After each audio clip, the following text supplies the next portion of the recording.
Class 11-এর রাষ্ট্রবিজ্ঞান বিষয় পড়াবো। এর আগের দিন নির্দেশমূলক নীতিগুলি সম্পর্কে আলোচনা করেছিলাম। আজকে নির্দেশমূলক নীতি ও মৌলিক অধিকারের মধ্যে কি কি পার্থক্য পরিলক্ষিত হয় সে সম্পর্কে আলোচনা করব। আমরা যখন মৌলিক অধিকার পড়েছিলাম, মৌলিক অধিকারগুলো আমরা কি দেখেছিলাম? ভারতীয় সংবিধানের 3য় অধ্যায়, আবার বলছি, ভারতীয় সংবিধানের 3য় অধ্যায় মৌলিক অধিকারগুলি সম্পর্কে সেখানে উল্লেখিত আছে। আর নির্দেশমূলক নীতিগুলির উল্লেখ আমরা পেয়ে থাকি 4র্থ অধ্যায়। ভারতীয় সংবিধানের 4র্থ অধ্যায় নির্দেশমূলক নীতিগুলি সম্পর্কে উল্লেখ আছে। সংবিধানের 4র্থ অধ্যায়ের নির্দেশমূলক নীতিগুলির কতগুলো নিজস্ব বৈশিষ্ট্য আছে।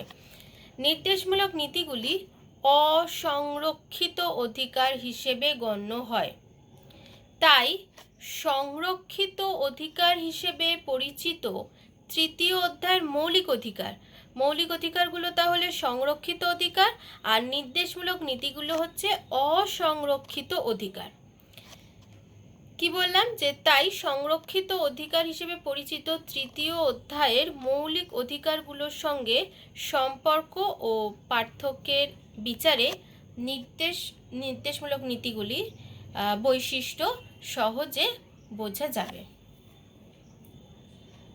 এবার আসছি, কিছু সাদৃশ্য আগে লক্ষ্য করা যায়, উদ্দেশ্যগত সাদৃশ্য। 3য় অধ্যায় মৌলিক অধিকারগুলোর উদ্দেশ্য হলো নাগরিকদের ব্যক্তিত্বের পরিপূর্ণ বিকাশের উপযোগী স্বাধীনতার পরিবেশ সৃষ্টি করা, আর নির্দেশমূলক নীতিগুলির লক্ষ্য হচ্ছে নাগরিক অধিকার ও ব্যক্তি স্বাধীনতা সৃষ্টি করা।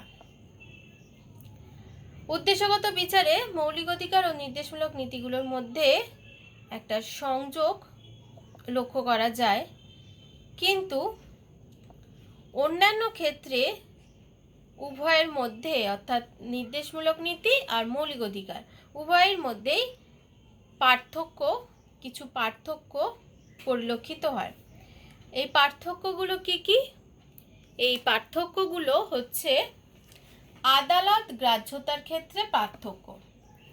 প্রথম পার্থক্যই হলো আদালত গ্রাহ্যতার ক্ষেত্রে পার্থক্য। আদালত গ্রাহ্যতার ক্ষেত্রে পার্থক্য অর্থাৎ যে নির্দেশমূলক নীতিগুলো আমরা দেখতে পাই, এই নীতিগুলো আদালত কর্তৃক বলবৎযোগ্য নয়।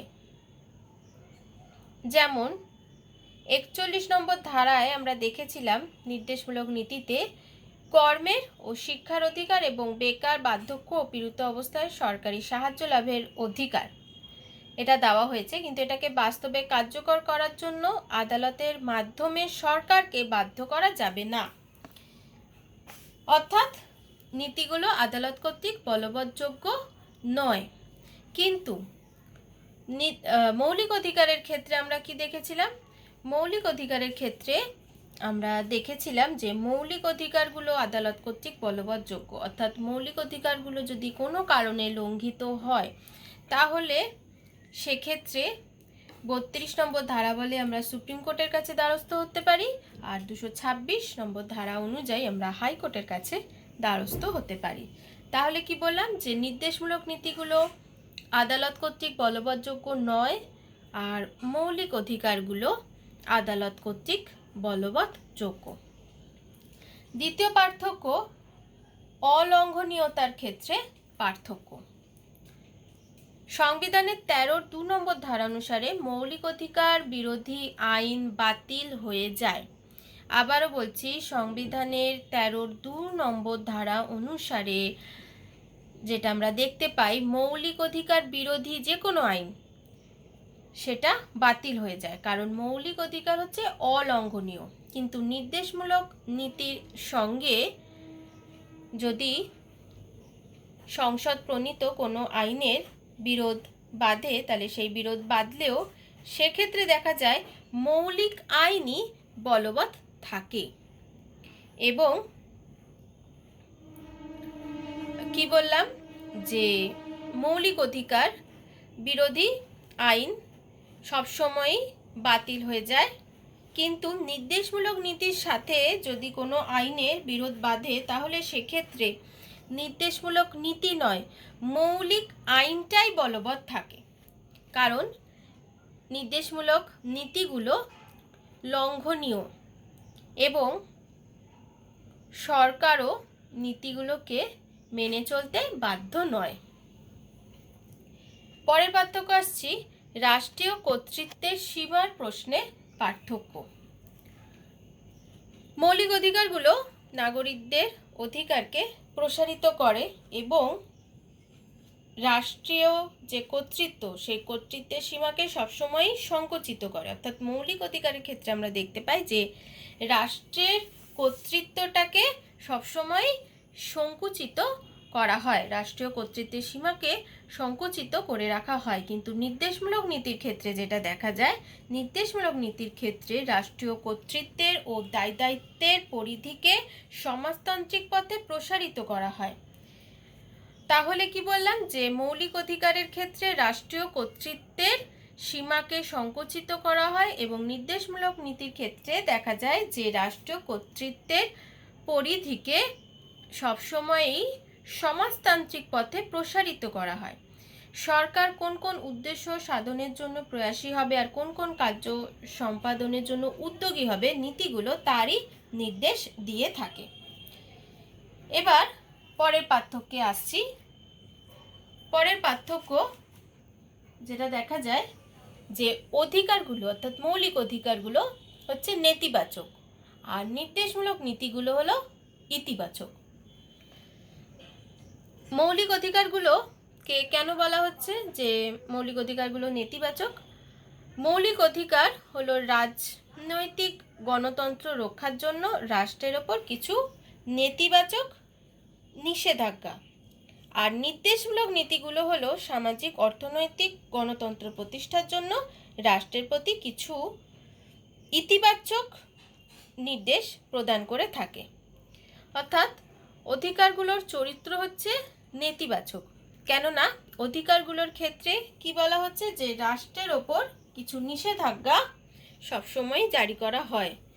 আর নির্দেশমূলক নীতির ক্ষেত্রে দেখা যায় যে রাষ্ট্রের প্রতি কিছু ইতিবাচক কর্তব্যের নির্দেশ দেওয়া হয় এবং রাষ্ট্রকে মৌলিক অধিকারগুলির ক্ষেত্রে যেটা বলা হয় যে রাষ্ট্রকে কতগুলো কাজ করা থেকে বিরত থাকতে নির্দেশ দেওয়া হয়। আবারও বলছি, মৌলিক অধিকারের ক্ষেত্রে যেটা লক্ষ্য করা হয় যে সেক্ষেত্রে বলা হয় যে রাষ্ট্রকে কতগুলো কাজ করা থেকে বিরত থাকতে বলা হয়, কিন্তু নির্দেশমূলক নীতির ক্ষেত্রে রাষ্ট্রের কার্য অনুসরণের জন্য কতগুলো ইতিবাচক নির্দেশ দেওয়া হয়ে থাকে। অর্থাৎ রাষ্ট্রকে কাজ করার জন্য কিছু ইতিবাচক কর্তব্যের নির্দেশ দেওয়া হয়ে থাকে।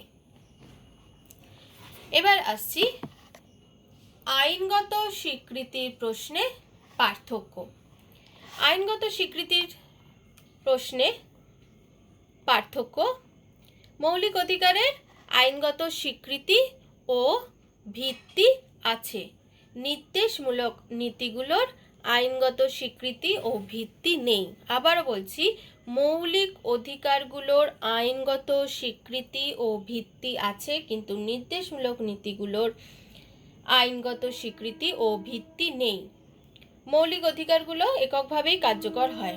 অর্থাৎ এই যে মৌলিক অধিকার, যে কটা মৌলিক অধিকার আমি আলোচনা করেছি, সেই মৌলিক অধিকারগুলোকে কার্যকর করার জন্য আলাদা করে কোনো আইন প্রণয়ন করতে হয় না, কিন্তু নির্দেশমূলক নীতিগুলোকে কার্যকর করতে হলে অবশ্যই প্রয়োজনীয় আইন সেক্ষেত্রে প্রণয়ন করতে হয়। এর পরের পার্থক্যে আসছি আইন প্রণয়নের ক্ষমতা প্রদানের প্রশ্নে পার্থক্য। আইন প্রণয়নের ক্ষমতা প্রদানের প্রশ্নে পার্থক্য, অর্থাৎ নির্দেশমূলক নীতিগুলো রাষ্ট্রের ওপর কিছু দায়িত্ব অর্পণ করে। অর্থাৎ নির্দেশমূলক নীতিতে আমরা যেটা দেখে থাকি যে নির্দেশমূলক নীতি রাষ্ট্রকে কিছু ইতিবাচক কর্তব্য পালনের নির্দেশ দিয়ে থাকে, কিন্তু রাষ্ট্র কেবলমাত্র এই নীতিগুলোর ভিত্তিতে কোনো আইন পাশ করতে পারে না। অন্যদিকে মৌলিক অধিকারের ক্ষেত্রে এটা দেখা যায় না, এরকম অবস্থার সৃষ্টি হয় না। আবারও বলছি, এটা নির্দেশমূলক নীতিগুলো রাষ্ট্রের ওপর কিছু দায়িত্ব দিয়ে থাকে, কিছু ইতিবাচক কর্তব্য পালনের দায়িত্ব দিয়ে থাকে, কিন্তু রাষ্ট্র কেবলমাত্র এই নীতিগুলোর ভিত্তিতে কোনো আইন পাশ করতে পারে না। অপরদিকে মৌলিক অধিকারের ক্ষেত্রে এরকম কোনো অবস্থার সৃষ্টি হয় না। এক্ষেত্রে যেটা বলতেই হয় যে নির্দেশমূলক যে নীতিগুলো আছে, এই নির্দেশমূলক নীতিগুলো রাষ্ট্রকে কোনো ধরনের আইন প্রণয়নের কোনো ক্ষমতাই দেয়নি। সেই কারণেই যেটা বললাম যে রাষ্ট্র এই সমস্ত এই নীতিগুলোর ভিত্তিতে কোনো আইন পাশ করতে পারে না। এরপর পরের পার্থক্যে আসছি, প্রকৃতিগত পার্থক্য। তৃতীয় অধ্যায় মৌলিক অধিকার, ভারতীয় সংবিধানের তৃতীয় অধ্যায় 12 থেকে 35 নম্বর ধারার মধ্যে আমরা মৌলিক অধিকারের উল্লেখ পেয়ে থাকি। তো যে সমস্ত মৌলিক অধিকারগুলো আমরা ভোগ করে থাকি, সেই মৌলিক অধিকারগুলোর প্রকৃতি প্রধানত রাজনীতিক।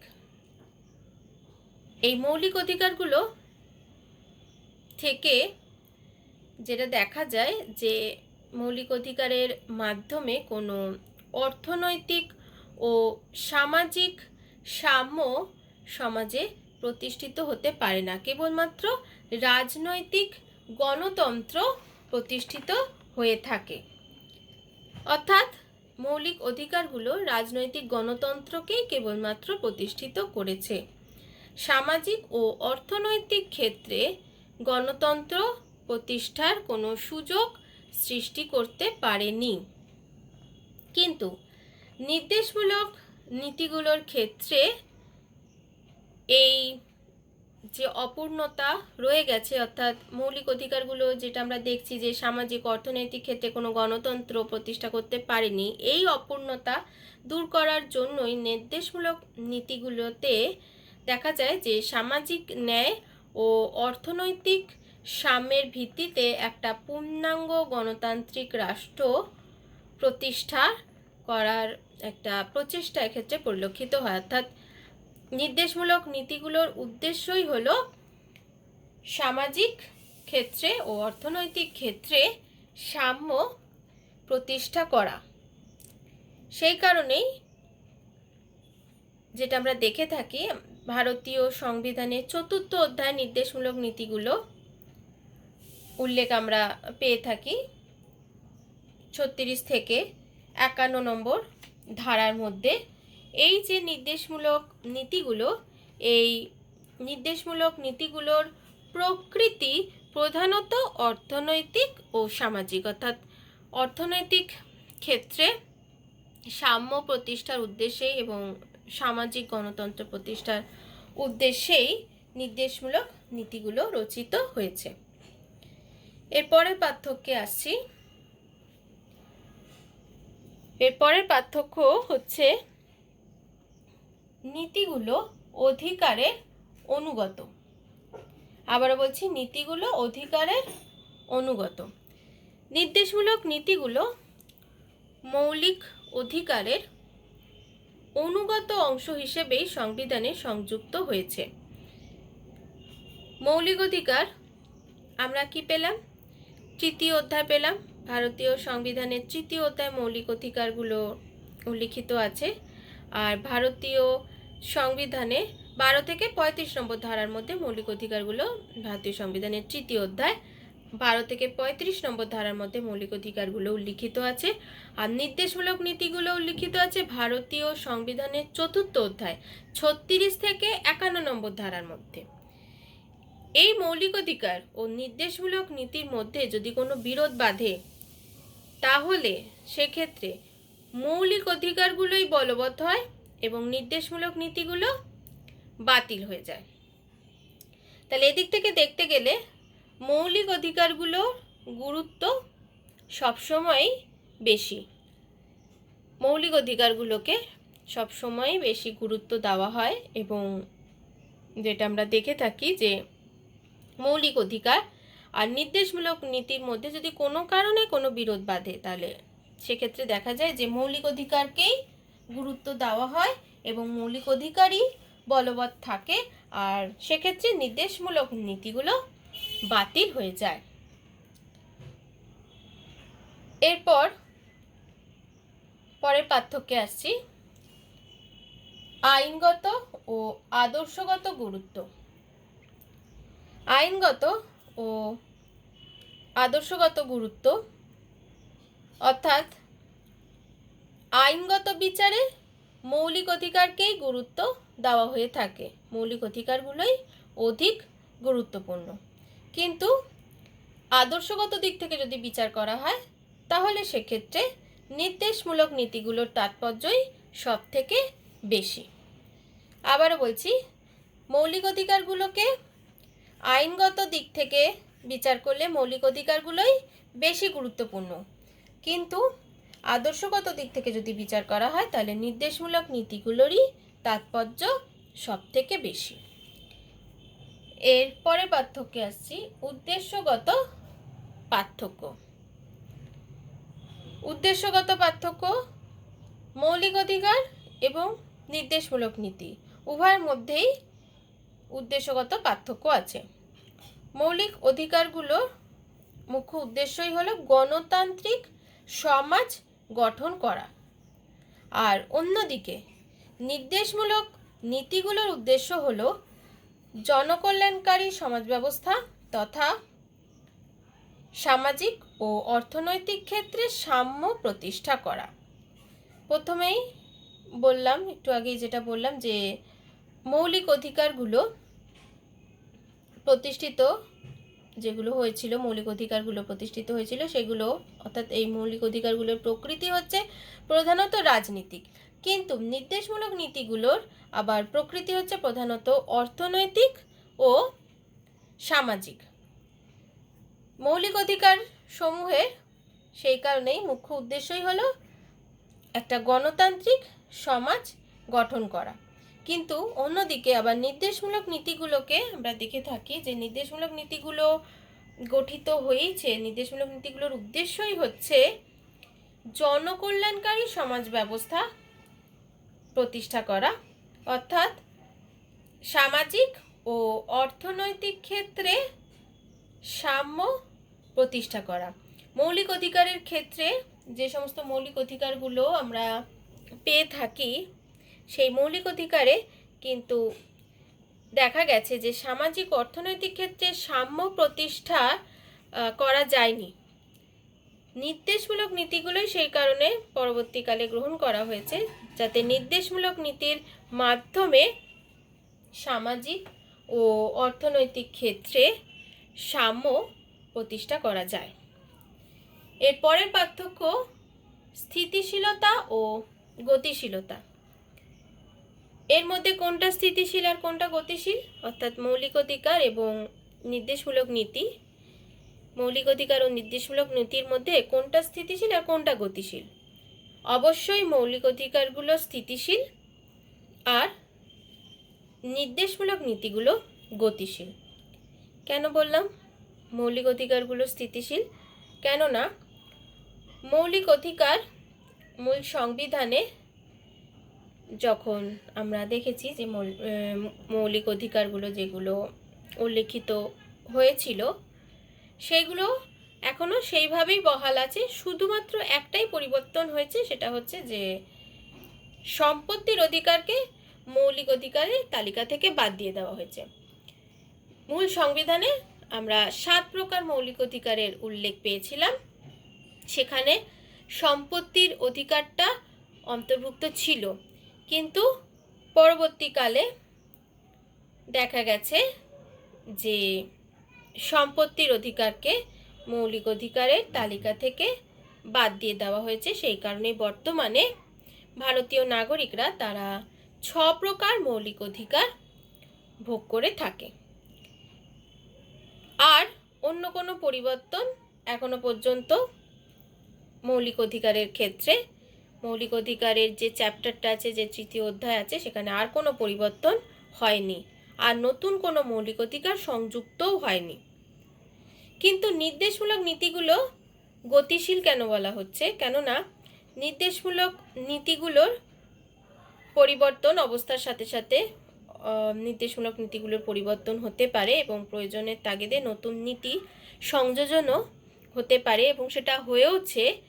কেননা আমরা দেখেছি যে প্রথমে নির্দেশমূলক নীতি সংখ্যা ছিল 13টা, পরবর্তীকালে আরও নতুন 4টে নির্দেশমূলক নীতি সংযুক্ত হয়েছে, অর্থাৎ 1976 সালের 42তম সংবিধান সংশোধনের মাধ্যমে আরও নতুন 4টে নির্দেশমূলক নীতি সংযুক্ত হয়েছে, যার ফলে নির্দেশমূলক নীতির সংখ্যা আরও বেড়েছে। এবং সেই কারণেই বলা হচ্ছে যে প্রয়োজন পড়লেই নতুন নতুন নির্দেশমূলক নীতির সংযোজন ঘটতেই পারে। সেদিক থেকে বিচার করলে নির্দেশমূলক নীতিগুলো অবশ্যই গতিশীল।